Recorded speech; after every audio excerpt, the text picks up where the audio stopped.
Hello everyone. So today we are going to look at worksheet number 8, and these are the two problems that we had.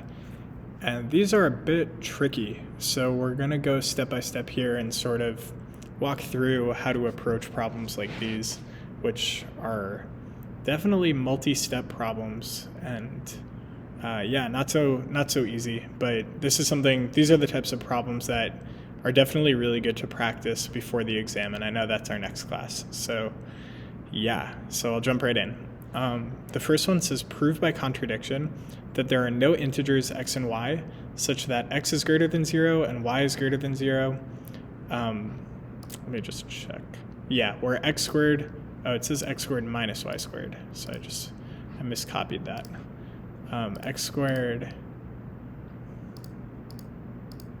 X squared minus y squared equals 2. And it does make a little bit of a difference. Okay, so we're going to ignore the proof by contradiction part right now. We're just going to work on writing this out. How would we write out symbolically that there are no integers x and y such that x is greater than 0 and y is greater than 0, where x squared minus y squared is equal to 2? So last time we got very good at writing out things where it said there are integers, or there exist integers, or there is an integer. We've never encountered this language of there are no. There don't exist. So how would we say that there don't exist? And you might be tempted to use a symbol like that. And that is not a symbol that we use. So we can't actually say that, which makes this a little tricky. But if we were to write the opposite, like let's say this word no was smudged away for now. We would say that there exist an x and y. And what are the conditions on x and y? That they are integers. Yeah, integers x and y. And that they're both greater than 0. So we could make a separate statement that says x and y are both greater than 0, or we could just go like this. This is a little bit more concise. And this is actually going to be preferable. You'll see in a minute. And our statement is that this condition, our next statement is that x squared minus y squared equals 2. X squared minus y squared equals 2. Okay, so we have almost everything now. Now we just need to address the fact that it says no over here. And so I don't think I'm going to be able to erase this without getting rid of the word no. That's the problem. So now I'm just going to rewrite it in pencil. This is a little bit sloppy of me, but I just wanted to illustrate the point. There are no... That one. Okay, there we go. That's pretty good. So there are no integers x and y. So now the temptation may be to negate that first part of the statement. Say the negation of this, because there don't exist. So we want to negate this statement. So what this would actually translate to, if we did this, is the existence, when you negate it, becomes for all. So we would end up with a statement that looks like for all x and y that are integers greater than 0, we have this x squared minus y squared equals 2. Right? Because if we only put the negation on the first part of the statement, we would only be flipping this sign, and this would all stay the same. And if you just read that through and understand what it means, for every pair of integers greater than 0, x squared minus y squared is 2. That's what the new statement would be. That's obviously not what we're saying over here. Here we're saying there are no integers where this is true. So that sort of indicates to us that this was not the correct way of changing things.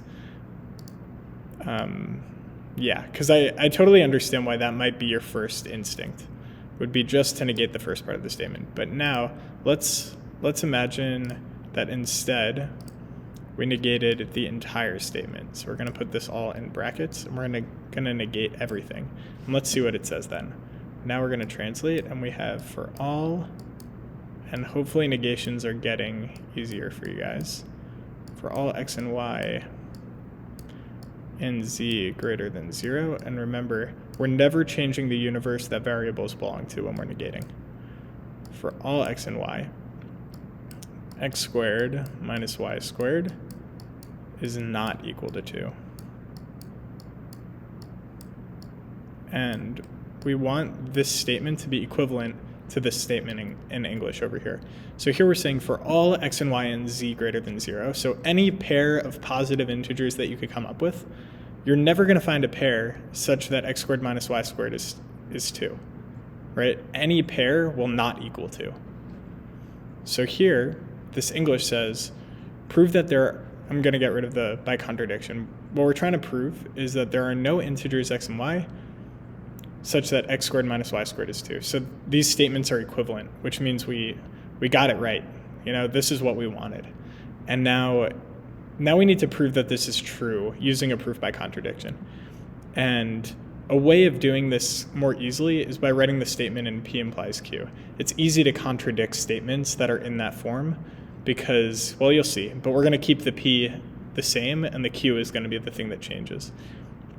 So if we write this in the form of P implies Q, we could get rid of our quantifier of for all, and we could just say x and y in z greater than 0. So we have these two variables, and the fact that they are both positive integers, that is sort of our premise, that we have these two positive integers. That implies that x squared minus y squared is not equal to 2. So you can see that when I write this in the form of an implication, it follows like a very similar form to what we have here. The only thing that changes is that we don't need to bring along this quantifier. So we have an x, we have a y, they're both integers greater than 0, and that implies the fact that we have two integers that are greater than 0 means that we can't have this equation hold. This equation will never hold. And now we want to prove this by contradiction. So we know that there's this equivalent form of implications that is not P or Q, which means that for this implication to be true, we either need x and y to not be integers greater than 0, or we need x squared minus y squared to not equal 2. We need this to be true. So we either need this first part to be false or this to be true, or both, for the implication to hold. And if we want a contradiction, what we're trying to prove by contradiction is P and not Q, which is equal to the negation of this, right? The negations cancel out here, the or becomes an and Q becomes not Q. So a statement of the form P and not Q would say x and y are in z greater than 0, and we don't even need the and, but whatever, and not Q, so x squared minus y squared equals 2. This might be confusing because it feels like we keep switching back and forth. Our initial statement, though it looks like it says that x squared minus y squared equals 2, since we're stating that there are no integers x and y such that this is true, the way we write it out, we're sort of writing the contrapositive statement, just because we don't really have a symbol for there are no. So we have to write for all and then say that the conclusion is false. I hope that makes some sense to you guys. It's just like a way of writing it sort of using the contrapositive form. We're sort of flipping both statements on their head. So, okay, so we end up with this statement of P and not Q, where x and y are integers and x squared minus y squared equal to. And this is our contradictory statement. So we're going to say we want to prove by contradiction that this is the case. This is our contradiction. So how would we go about doing that? Let's try to figure out what it means for x squared minus y squared to equal 2. So we could break down x squared minus y squared into x plus y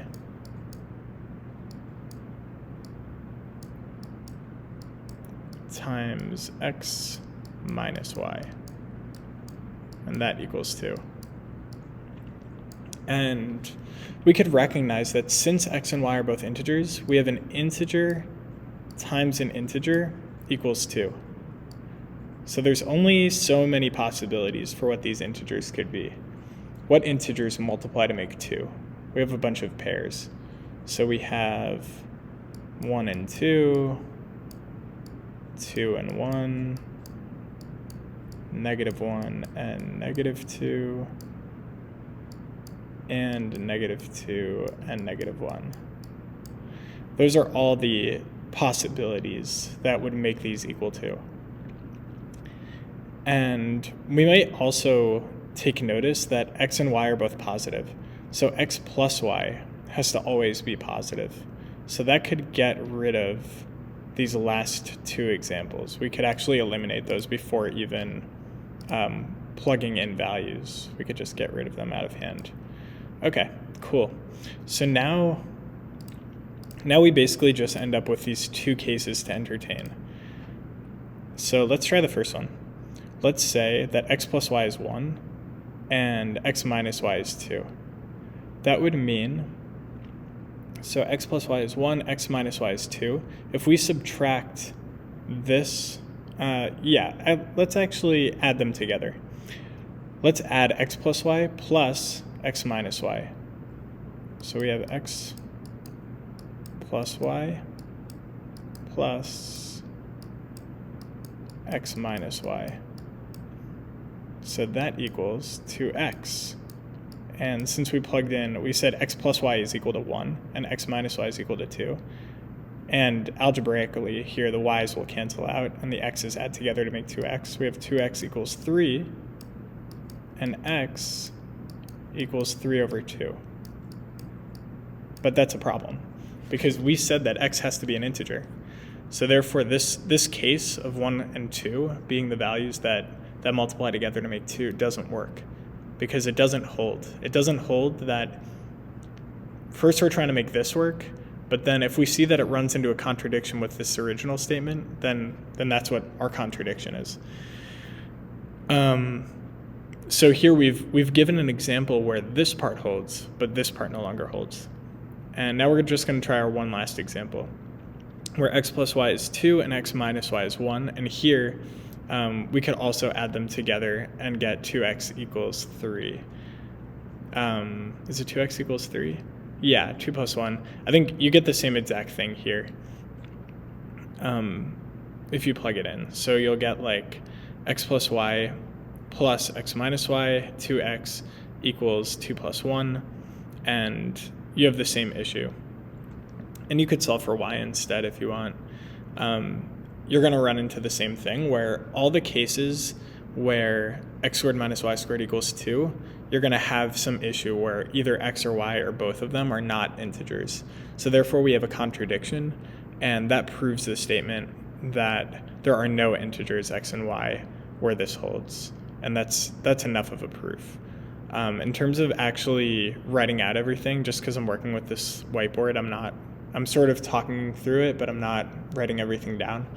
But definitely take a look at the worksheet solutions to see like a well-written proof of this. I think there's a way to make this bigger. That's not it. Huh. There used to be a way to do this. I don't know.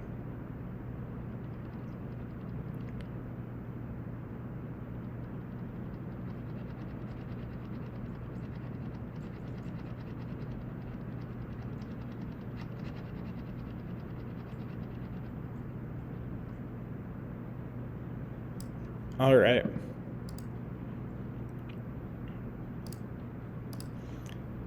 Okay, so now we're ready for the second problem. This one says, let n be a natural number and let p be prime. So this part's easy. We have n is natural, and we're saying and p is prime. So we're going to use that and symbol. Breaking out the and symbol. P is prime. Prove by contradiction that p cannot divide both n and n plus 1. So we're trying to prove, and we could write this as an implication. This is actually super easy to write as an implication. We could just draw the arrows right now. So this is our condition, that n is natural and p is prime. And the implication of that is that p cannot divide both n and n plus 1. It can't divide both of them. It could divide one of them, and it could divide neither of them. It just can't divide both. So the way I would write this, I know this is not how the professor did it, but I would immediately see this as it can't divide n, or p cannot divide n plus 1. And you could also, okay, let me just explain this. The or statement means that at least one of them has to be true. So here we're saying that p cannot divide both n and n plus 1, so it can't work for both of them. It has to not work for at least one of them. So that's what this statement is saying. It either can't divide this, or it can't divide this, or both. You could also write this as the negation of p divides n and p divides n plus 1, and that may be more intuitive for some of you. And that is what Professor Carbone did in her solutions. She said, p can't, this is our can't symbol, divide both of them. So it can't divide n and n plus 1. And I think that's an equally valid way of writing it, and they translate to the same thing. If you distribute this negation, you'll get what I wrote over here. Cool. So now we want to prove this by contradiction. Our favorite way of proving things.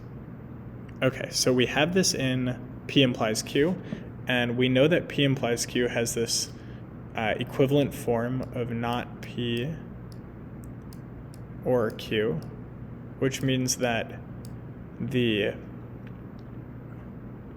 opposite, the contradiction, would have the form of P and not Q. So for a proof by contradiction, we're going to take P and not Q. This is P, this is Q. So let's do this. P says that n is natural. Oops. And P is prime.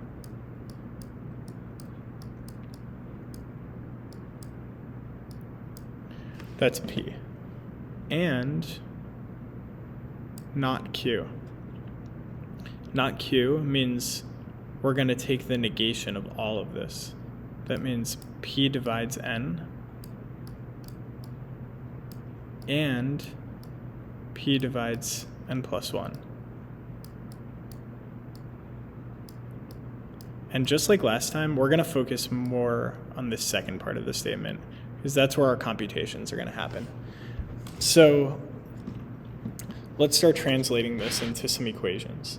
P divides n. P divides n means that P divided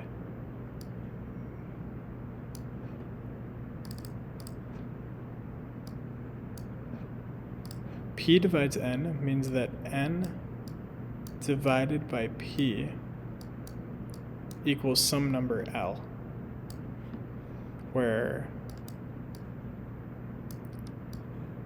L is an integer.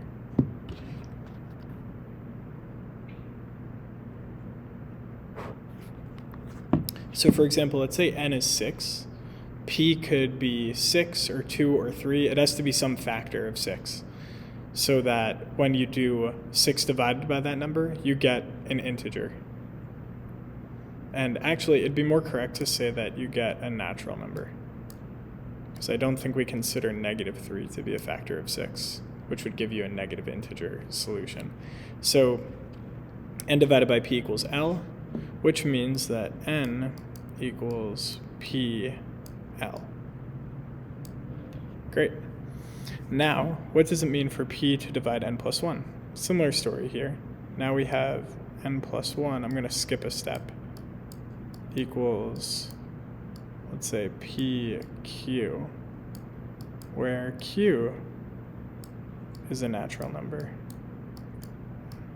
I'm doing the same process as over here. I'm just skipping a step. I'm multiplying by P. So it would be n plus 1 divided by P equals Q, multiply both sides by P, n plus 1 equals PQ.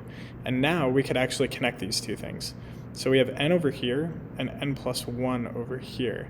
So maybe we could just add 1 to both sides of this equation, and we get PL plus 1, which is now equal to n plus 1, which is equal to PQ. So we have PL plus 1 equals P times Q. P times Q. And now we could say, we could subtract 1 from both sides.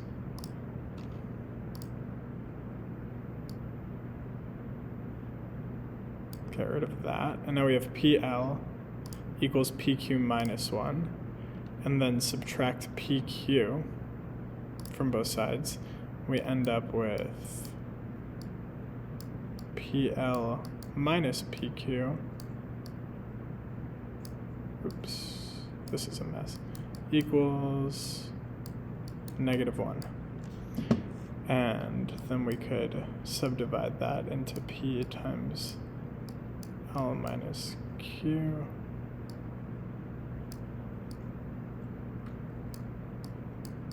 Equals -1. And P equals -1 over L minus Q, which is also equal to 1 over Q minus L. And that's by multiplying this whole thing by -1, the top and the bottom. And so now remember that P needs to be an integer because it's prime. And the only time an integer will take the form of 1 over an integer. Also, it's noteworthy that Q minus L is also an integer because it's the sum or the difference of two natural numbers. So we need P to be an integer, and the only way that 1 over Q minus L is an integer is if Q minus L is equal to 1. I guess it could also be -1. But in either case, we're going to get P equals 1, or we're going to get P equals -1. And in both of those cases, 1 and -1 are not prime numbers, so P can't be prime. And that's the contradiction that we end up running into, is that if we force P to divide n and n plus 1, then P has to either be 1 or -1. And intuition should be able to kick in at this point, and you should realize that this is true. If you just think about any pair of numbers that are one after another, like 6 and 7, the only common factor is 1. Same with 30 and 31, or 15 and 14. You're never going to have like 3 that divides two numbers that are in a row, or 5 that divides two numbers in a row. So that is how you would prove this by contradiction. And so your final statement would be that so long as n is a natural number and p is prime, p cannot divide both n and n plus 1. And you're sort of, oftentimes at the end of these proofs, you're sort of just going to restate what you set out to prove. So hopefully this was helpful, and definitely use the GroupMe and stuff as you're studying for this test. Me and Arya would definitely be happy to help you guys out with the review problems and stuff. And I know that like this is kind of hard at first, but I think you guys will get the hang of it, and hopefully these videos are somewhat helpful. So have a great day. Bye-bye.